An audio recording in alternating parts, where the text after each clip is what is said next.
exciting day because it is the start of putting together the first sample for my upcycled clothing line. I'm just so excited. I can't say enough how long I've looked and tried to find something that was going to fit with my designs, but that was sustainable and that fitted within my budget, because as you know, I don't have one. And so yeah, high hopes for this, high hopes.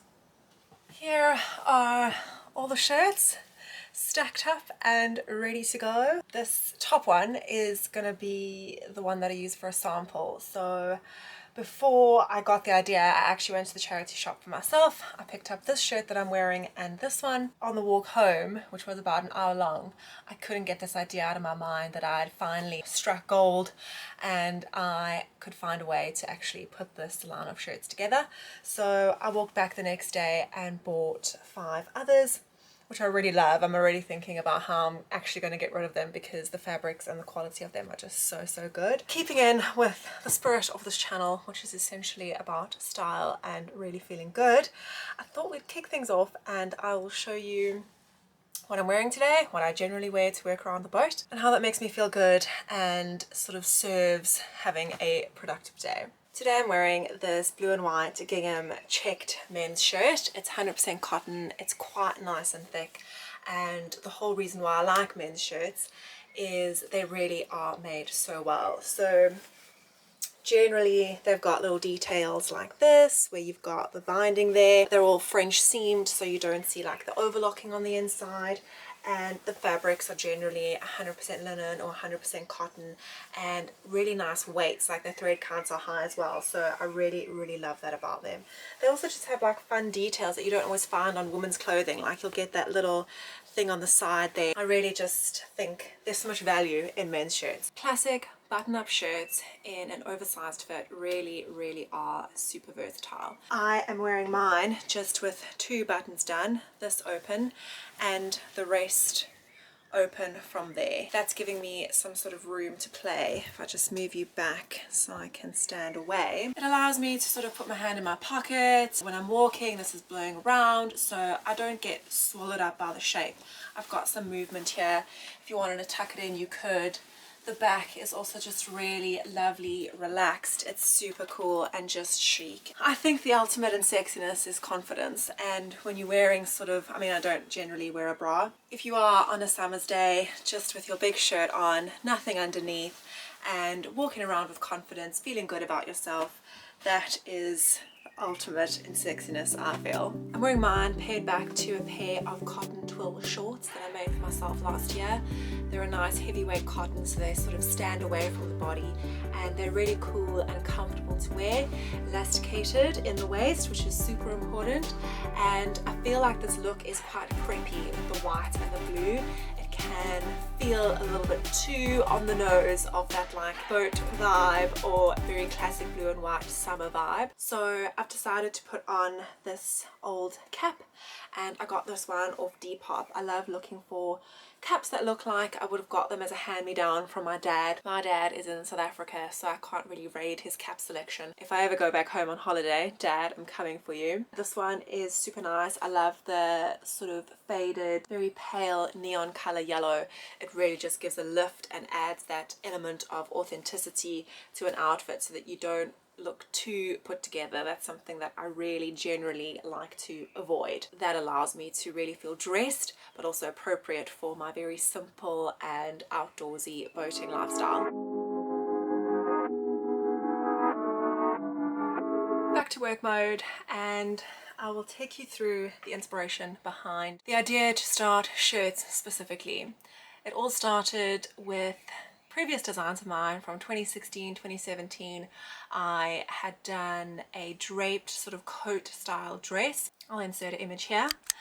And in that runway show, I did very minimal sort of across the body lines, slightly geometric, but also very soft. And it just created this modern aesthetic, but with a sense of ease, which I really loved. I ended up making another dress in another collection following that, and eventually that transitioned into a shirt that I made for myself. I then brought that shirt on a trip to London that my husband and I took for a holiday, and we had the best time, but I found that that shirt on that trip was a go-to for me. It felt classic, it felt dressed up, also casual though, and comfortable and easy. And I found that generally I hadn't found a lot of clothing items that did that for me, and maybe there was something to this shirts thing. The general idea behind what this label, I guess you would call it, or line of shirts is going to be, is that I wanted to create styles of shirts that are your go-tos, your without fail in your wardrobe, that when you put it on you know you're going to look fantastic, but that work across a range of occasions. Here are the sketches that I've done very roughly. I normally do this type of sketching for myself, little rough technical drawings, so that as I'm making something I can keep on track. So there's 4 designs. There's the weekday, the weekend, vacation, and the occasion.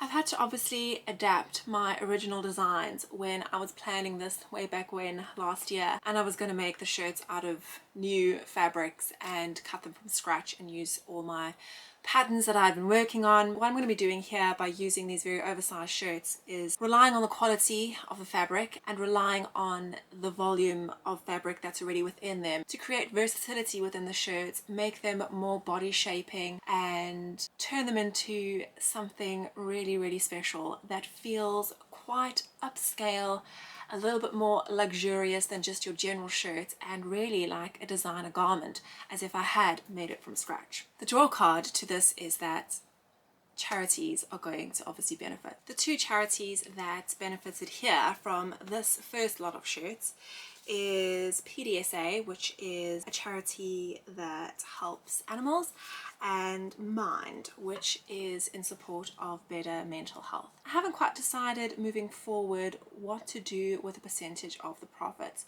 I definitely feel that I could give back more than just obviously buying the initial shirt from the charity store. So either it'll be that a percentage of the profits from each shirt sold might go back to the store it was bought from, or something else I've been thinking of that really feels something close to my own personal experience is help for garment workers. So we all know that fast fashion is a terrible thing to support, and we all need to be making better and more sustainable choices with our wardrobes, and I have experienced that firsthand when I realized what a ridiculous shopping problem and how much I had accumulated and had to get rid of before moving onto this boat. So I definitely am aware of the contributions I've made in the past to fast fashion, and I'm trying to change, and definitely going forward I would never do anything that is not sustainable. I have also run businesses in the past where I've employed my own staff, and I understand that it is so hard to make a product that appeals to everyone, but that is at a good price that people want to buy. But at the end of the day, the answer is never taking shortcuts on undervaluing people's skill set and what they actually contributed in making up a garment. I think the answer rather lies in educating people that the cost of clothing is much higher than we expect it to be. That is something I'm thinking about, where I can give back, and by the time this whole operation actually launches I will have figured it out, and you will surely know what I have decided to do. That said, these babies are not going to sew themselves. I'm going to go ahead and get out the sewing machine.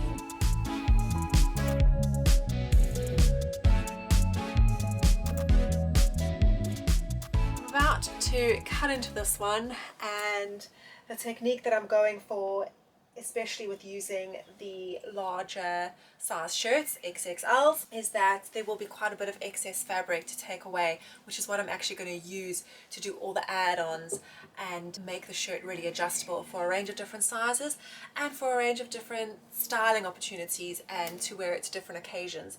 The whole idea here, as I said, is that these shirts are multifunctional and really become go-to pieces in people's wardrobes. I really want people to love these. Once I've done the sample, I will be moving on to finishing these 4. In the next video, hopefully I will have that sample up and ready to show you. So look forward to that one. Thanks for being with me today for the start of this whole process. I hope you'll follow along and yeah, watch it unfold. Subscribe if you want to see that. I will see you soon.